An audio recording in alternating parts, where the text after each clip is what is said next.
बिस्मिल्लाहिर्रहमानिर्रहीम। अस्सलाम वालेकुम। डॉक्टर रुकैया ताहिर बात कर रही हूँ। आज हमने डिस्कस करना है कि पथरी के अमल को कैसे कम किया जा सकता है या रोका जा सकता है। जैसे कि मैंने आपको पिछली वीडियो में बताया था कि हमारे पाकिस्तान की क्लाइमेट जो है वो बहुत फेवरेबल है स्टोन फॉर्मेशन में के लिए। तो और कुछ कंजेनिटल प्रॉब्लम्स हैं जिनकी वजह से स्टोन फॉर्मेशन होती है, लेकिन इसमें किस तरीके से हम पथरी के अमल को कम रोक सकते हैं, किस तरह ग़िज़ा से और पानी के इस्तेमाल से। बहुत सी ग़िज़ाएं जिनमें ऑक्सलेट की मिकदार बहुत ज़्यादा होती है वो स्टोन बनने में ज़्यादा अहम किरदार अदा करता है। तो इसलिए हम मरीज़ को कहते हैं कि वो फूड्स जो कि ऑक्सलेट कंटेनिंग फूड्स हैं उनको कम किया जाए। और बॉडी में अगर सिट्रेट्स कम होते हैं जो कि one of the main cause है स्टोन फॉर्मेशन की, तो अगर हम सिट्रेट्स का इनटेक बढ़ा दें, फूड वो ग़िज़ा जिसमें सिट्रेट्स हैं, यानी जैसे लीमू हो गया, तुष जायके वाली चीज़ें हो गई, इमली हो गई, इस तरह की चीज़ें खाने से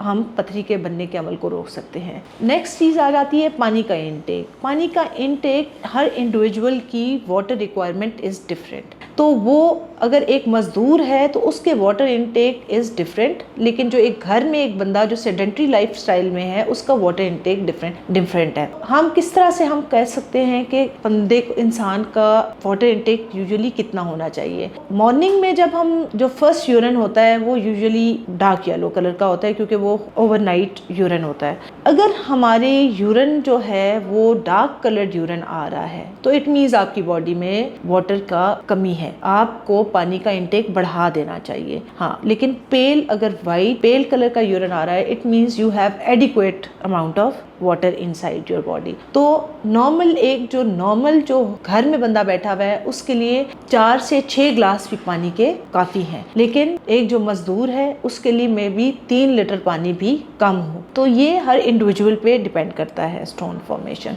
और इसके अलावा जो सॉफ्ट ड्रिंक्स होती हैं, कार्बोनेटेड ड्रिंक्स जो कि पेप्सी, कोला, मिरिंडा, ये जो सारी फिजी ड्रिंक्स होती हैं ये पथरी के अमल को ज़्यादा कर देती हैं। ड्राई फ्रूट्स का बहुत ज़्यादा इस्तेमाल, गोश्त का बहुत ज़्यादा इस्तेमाल, ये जो सारी फूड्स हैं ये पथरी बनने के अमल को बहुत तेज़ कर देते हैं। तो कोशिश करें कि इत्तदाल के साथ इन चीज़ों को इस्तेमाल करें। जो कार्बोनेटेड ड्रिंक्स हैं, ये पेप्सी, कोला वगैरह और इवन कॉफ़ी और चॉकलेट्स, इनकी मिकदार इस्तेमाल में कम करें ताकि पथरी के अमल को रोक सकें। आजकल जंक फूड बहुत ज़्यादा बच्चे यूज़ कर रहे हैं जो कि स्टोन फॉर्मेशन का सबब बन सकते हैं।